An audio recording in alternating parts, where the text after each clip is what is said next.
안녕하세요, 김미진입니다. 척추 질환 때문에 고생하시는 분들 많으시죠? 수술을 하기에는 부담스럽고 걱정도 되고 또 수술을 하지 않으려니까 이 통증 때문에 고민이신 분들께 좋은 소식 알려드리려고 합니다. 오늘은 연세다운병원 김원태 원장님 모시고 말씀 나눠보도록 하겠습니다. 원장님 안녕하세요. 네, 안녕하십니까.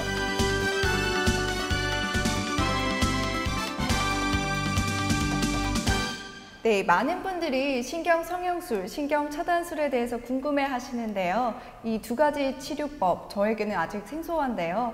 먼저 신경성형술, 과연 어떤 치료 방법인지 궁금합니다. 설명 부탁드릴게요. 네. 우선 환자분들이 호소하시는 통증의 허리, 엉치, 다리 통증의 원인은 세 가지로 분류됩니다. 신경의 압박, 그리고 신경 주변의 유착, 신경으로 가는 혈액순환 장애 때문에 생깁니다.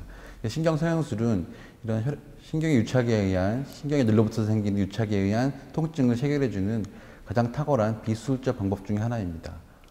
네, 그렇다면 이 신경성형술로 치료가 가능한 질환은 어떤 종류가 있나요? 네, 추간판이 후측방으로 탈출되어서 나타나는 추간판 탈출증, 그리고 척추관에서 신경이 나오는 구멍이 좁아져서 생기는 척추관 협착증에서도 이 시술을 사용하고 있습니다. 네, 그렇다면 이 신경성형술에 장점이 있다면 어떤 것이 있는지 궁금합니다. 네, 우선 전신 마취를 하지 않기 때문에 출혈이 거의 없습니다. 그리고 출혈이 거의 없기 때문에 수혈도 필요 없고요. 최소 절개를 하기 때문에 흉터도 거의 남지 않습니다.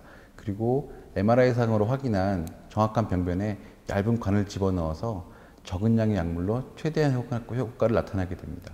네, 그렇다면 이 척추 질환을 가진 사람들은 모두 이 시술 대상에 포함이 되나요? 네. 처음부터 이 척추 성형술을 하진 않고요. 여러 번의 신경치료에도 불구하고 효과가 미미한 경우, 그리고 MRI상, CT상에도 유착이 심한 경우, 수술을 했을 경우에도 불구하고 유착에 통증이 남아있을 경우, 또는 전신마취가 필요한 수술이 필요하지만 환자가 나이가 많거나 심폐기능 이상 등으로 전신마취가 불가능한 경우 이 시술을 사용하고 있습니다. 네, 그렇군요. 그러면 이 시술 방법도 궁금해지는데요. 네. 설명 좀 부탁드립니다. 우선 국소마취하에 네. 작은 절개를 통해서요, 이 꼬리뼈 사이로 가느다란 관을 집어넣게 됩니다. 이 밑에 부분이 꼬리뼈를 네, 그렇죠. 나타내고 있군요. 이 사이에 틈이 있거든요. 네. 이 틈을 이용해서 가느다란 관이 삽입되어서 경막의 공간으로 카테터가 계속 올라가게 됩니다. 그래서 정확한 병변으로 방향을 바꿔서 카테터가 들어가서 약물을 주면서 통증을 가라앉히는 약물을 주입하게 되는 것입니다. 네, 그러면 이 시술 후에 회복 기간이 얼마나 되는지도 궁금해집니다. 네, 우선은 시술을 하면은요, 한두 시간 내에 보행이 가능할 정도로 일상생활 복귀가 가능합니다. 하지만 시술 첫날은 침상에서 안정을 하면서 원내에서 안정을 취하는 것을 원칙으로 하고 있습니다. 네, 그럼 신경 성형술을 알아봤는데 이제 신경 차단술도 궁금해집니다. 아까 말씀드린 신경성형술은 가느다란 관을 이용하여서 꼬리뼈 사이로 카테터를 집어넣어서 정확한 병변에 약을 투여하는 방법입니다. 하지만 신경차단술은 환자들이 흔히 말하는 신경주사라고 하는데요. 척추의 후방 또는 전방으로 바늘을 얇게 찔러서 정확한 병변에 바늘을 위치시킨 다음에 여러 가지 신경의 염증과 부종을 가라앉히는 약물을 투여하는 치료법이라고 할 수 있습니다. 네, 그러면 신경차단술에 적용되는 질환이 있다면 이 시술 대상은 어떻게 되나요? 네, 우선 유착이 심하지 않은 척추관 협착증 초기에 이 치료를 쓰고요. 디스크가 많이 도출되지 않은 초기 디스크 환자들에게는 이런 척추 주사 치료를 많이 사용하고 있습니다. 네, 그렇다면 이 신경 차단술의 시술 방법 궁금합니다. 신경 차단술의 방법은 환자를 엎드린 상태에 놓고 휴대용 영상 증폭 장치를 이용하여서 정확한 뼈와 신경의 위치를 확인한 후 얇은 바늘을 투여해서 정확한 병변 위치를 시킨 다음에 신경의 염증과 부종을 가라앉히는 약물을 투여하게 되고, 시술 시간은 3에서 5분 정도로 매우 짧다는 장점이 있습니다.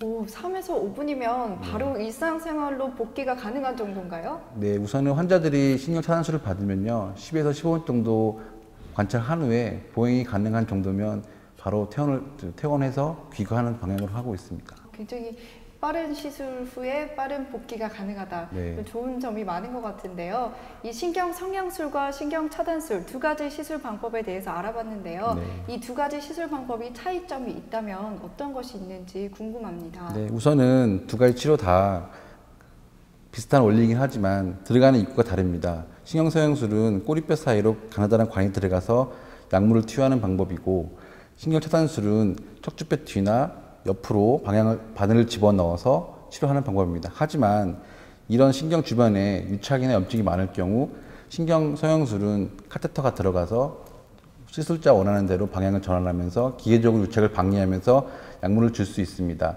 하지만 신경차단술 같은 경우에는 바늘만 넣고 주기 때문에 약물이 퍼지는 속도가 확산 범위가 작을 수 있습니다.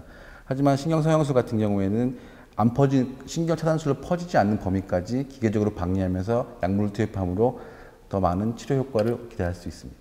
그렇다면 신경 차단술보다는 신경 성형술이 좀 더 고차원적인 그런 시술이라는 말씀이시죠? 그렇죠. 하지만은 처음부터 신경 성형술을 권하지 않고요. 네.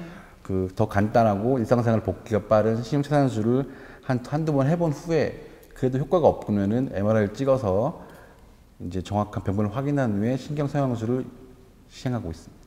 네, 출혈, 흉터, 입원 없는 비수술적인 신경 치료 방법, 신경 성형술과 신경 차단술에 대해서 알아보았는데요. 이 척추 질환 때문에 고민이 많으셨던 분들에게 아주 유용한 정보였을 것 같습니다. 오늘 말씀 정말 고맙습니다. 감사합니다. 감사합니다.